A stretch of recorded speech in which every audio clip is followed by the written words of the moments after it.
Welcome back to another episode of Local Search Tuesdays. This week I've got a special Thanksgiving treat for you. My entire presentation from last week's Brighton SEO in San Diego.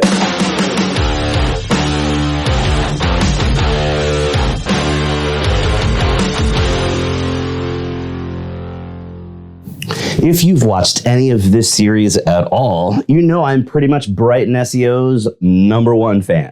So of course, I flew out to San Diego last week to present at the second annual US version. It was an insanely awesome conference, and in only the second year in the States, it's already the biggest SEO conference in the US.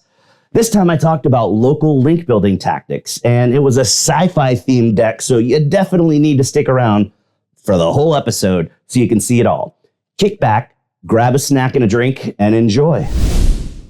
This is advanced local link building tips that will make you drool. Get it? Hopefully you like my alien joke.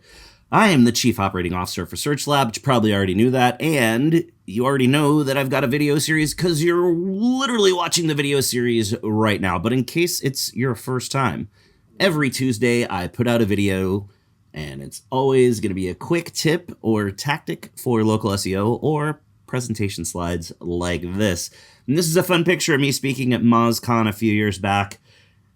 I'm lucky enough to get to speak at a lot of conferences all over the world, but unlucky enough in that sometimes you see those salespeople that are on stage and they're not really that great at presenting. And they kind of stand there locked in place behind the podium and they talk quietly really quickly and it's hard to understand, and even worse, they have no design whatsoever on their slides. So there's never any pictures, no colors, no nothing. It's a plain white background with black Arial font on the slides, and they pack every slide with bullet points. And as you probably know from seeing this in the past, we all know that bullet points kill kittens. So we're not going to kill any of the sweet little kitties in today's presentation. And I always do a theme of movies because I'm a movie freak. I've got 26 movies tattooed on my body, so I love to share my love of movies along with my love of digital marketing. So today's theme is science fiction movies. We have at least one movie for every year in the last 56 years, because come on, if we're doing sci-fi, you gotta have all of the Planet of the Apes movies in there. But in total, we have 90 references to sci-fi movies. So let's kick this off so we can get this done as quickly as possible. Are you watching this because you need a hand with local link building? Are you spending too much time looking up at websites that rank higher and you're not quite sure how to get better links and outrank them? The local algorithm's a tough puzzle to crack, and a lot of people try to just skate by with minimal effort in link building. But if you're not going to do quality link building and get some good links pointed to your site's going to blend into the background, and that means you're going to be basically invisible to potential customers. But I don't want you to lose your head. I'm here today to help you figure out the right way to build local links. And I'm going to talk about the process too, because let's be honest, most of the conference presentations that you see or webinars that you watch or podcasts that you listen to or blog posts that you read are a giant pile of crap. They're not really going to help you. So today I'm going to give you a little peek behind the matrix code to understand how Google looks at links in the local setting so that you'll understand how to outpace those local competitors and get better links and do better SEO. And like I just said, we got to be honest, most of the time you see link building presentations, they kind of suck. It's usually just an agency that's bragging about how they had some massive client and a huge budget. Or really honestly, a lot of times they're just up on stage trying to get leads. They're basically trying to do a sales pitch for you buying link building from them. But sometimes it's just somebody standing on stage talking about the $1 million budget that they had for link building and all of the effort that their multiple teams put in and all of the PR firms that they talked to and the thousands of links that they got. But that information really doesn't apply to 95% of the businesses out there, and they're never related to the local algorithm, so it's not really going to help you. We got to remember that the local algorithm evaluates links differently. So when you're doing link building for a local business, you should be doing link building differently. Paid links don't really work. You could go get paid links and they might give you a little bit of a boost for a short period of time, but they're not sustainable and they don't work in the long term. And Google's getting better and better at detecting crappy links like that. But if you don't believe me, Check out the research that Sterling Sky's done recently. They've shown that guest posting and paid links don't really work sustainably for the long term. Mainly because if the site that's linking to you isn't in Google's index, the link isn't even going to matter in the first place. So what you really need to be doing is trying to acquire links from local businesses and local websites. And the best links that you can get are based on real world relationships that you have, not things that you're doing just for SEO, but take advantage of actual real world connections. And while I'm sitting here doing a talk about link building, I don't want to lie to you and tell you that it's super easy and fun, because let's be honest, link building is pretty much the worst part of doing SEO, but it doesn't have to suck. It doesn't have to be horrible. If you know what to do, if you have the right strategies and tactics, or if you've got some creative ideas, you can get really powerful local links that are going to move the needle and work for the long term. Remember though, as you're doing link building, you should always remember this when you're doing SEO at all, honestly. Google is really just a pattern detection program. So you've got to have a natural pattern when you're building links. So you've got to use a variety of tactics. You can't just pick one thing and do that one thing because it looks unnatural. So really the easiest way to get amazing local links is to just get involved in the local community. Do the things that businesses used to do before the internet. Get noticed in the community, you're going to get links. So talk to your client. See what they're already doing in the community. See what activities are already happening. See what connections are already there. And take advantage of those and just get the links for the things that are already happening. And talk to them about relationships that already exist and people that they know that might be able to link to them. But the most important thing that you can think about isn't some particular strategy or some particular tactic or even any general idea. It's just be creative. The thing that works best is to use your brain. You want to get links that your competitors don't have. You got to be creative to do that. You can't just follow a checklist, because if you're doing SEO by a checklist, it's not really effective. And link building by checklist never works. Why is that? Well, every business is unique. Every location is unique. You can't do the same thing for every business and every client. And even if you work in one particular vertical, you can't even do everything from one location and another location. So you have to understand the variety of strategies and tactics that are in your tool belt. So let's talk about a couple of tactics. Local sponsorships have been popular for a long time. They still work, honestly. You just don't want to do only this, but find a little league team or a Pee-wee football or Pee-wee hockey or a 5K or a marathon or highway cleanup or golf tournaments. Any of those local sponsorships are all great opportunities to get some really relevant, powerful local links. And donating to charities, if the business is really involved with a charity, that's going to lead to lots of link opportunities. Or if they volunteer in the local area, maybe they go down once a month and take the staff to feed homeless people at the soup kitchen, or they volunteer at their church, or any time that they're volunteering their time to help the community, that's an amazing link opportunity. I like this one a lot too. This would work in a couple of different ways, honestly. You're looking for groups that have regular monthly meetings. And so on one side, if you've got a space that could be used for meetings, maybe it's a conference room or a boardroom, or even a lounge in your office if it's a not too large of a group, you want to get on a site like meetup.com, or you can even use Facebook groups, and you want to look for groups that don't have a permanent meeting location, and you offer them your location for free as long as they link to you. Or you can just look for groups that are looking for meeting sponsors, and you offer $50-$60 a month to buy their snacks and their soft drinks, and guess what? You'll do it as long as they give you a link. It's super easy. Find any way you can to get local bloggers to write about you, even if it's a travel blogger or a food blogger or something that's not related at all to what you do. They're still in the local area. And if you can offer them a free product or service to write about their experience doing business with you, then you're going to get a really relevant local link. Join all the local business associations you can, Chamber of Commerce, everything like that. Sure, it costs a little bit of money, but you're not buying a sponsorship in this case. You're joining a professional group, and those are all going to link back to your website. Find all of the local business directories. Look at newspaper, radio, TV. They typically will have some sort of local directory. City websites, government websites also have these local directories and get listed in the directories because they will typically have a link that points back to your website. Neighborhood watch sites are great as well. Every neighborhood crime watch has somebody in the community or somebody in the area that knows how to do WordPress, so they're going to have some sort of a WordPress site, and if you can do anything to get listed on their site, you're going to have a really powerful link that's relevant down to a neighborhood level.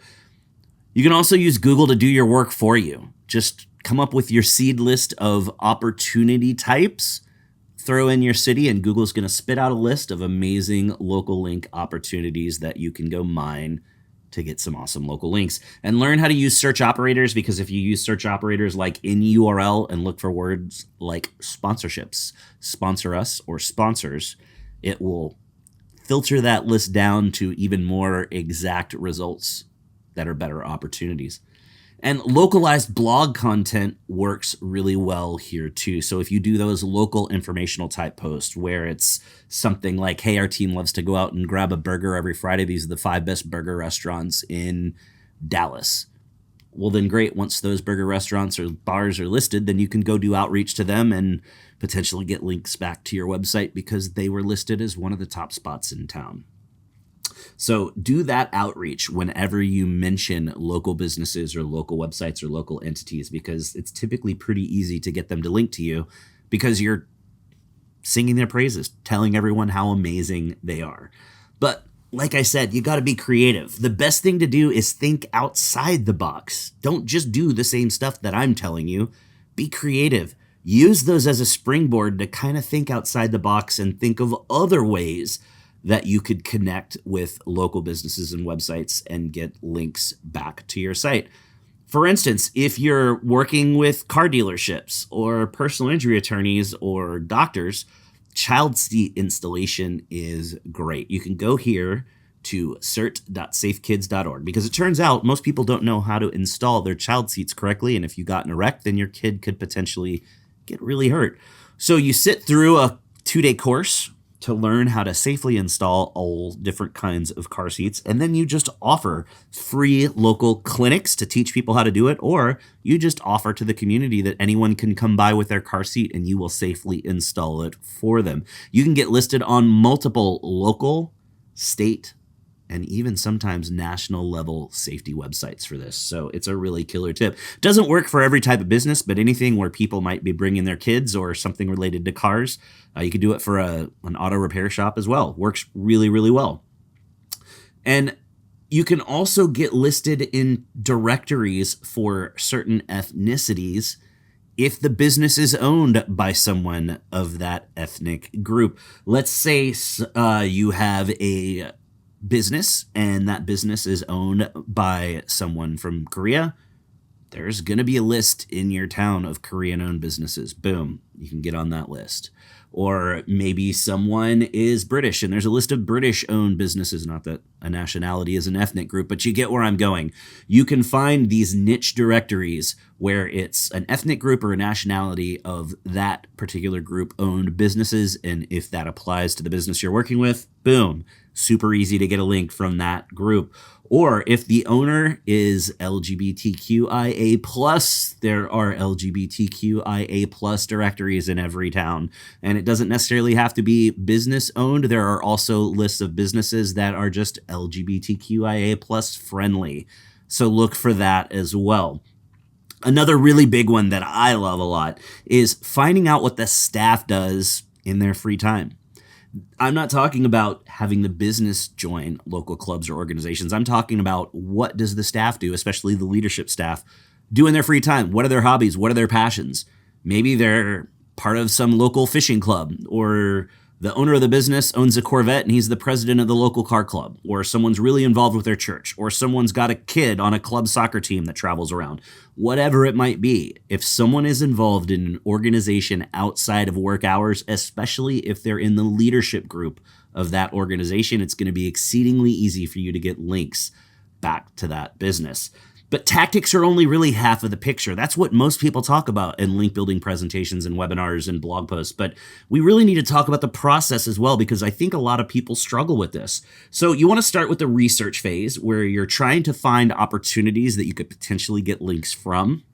Then you want to decide which links you're going to go after. And then you do the outreach and get the links. It's that simple. Okay, really. Obviously, there's more to it.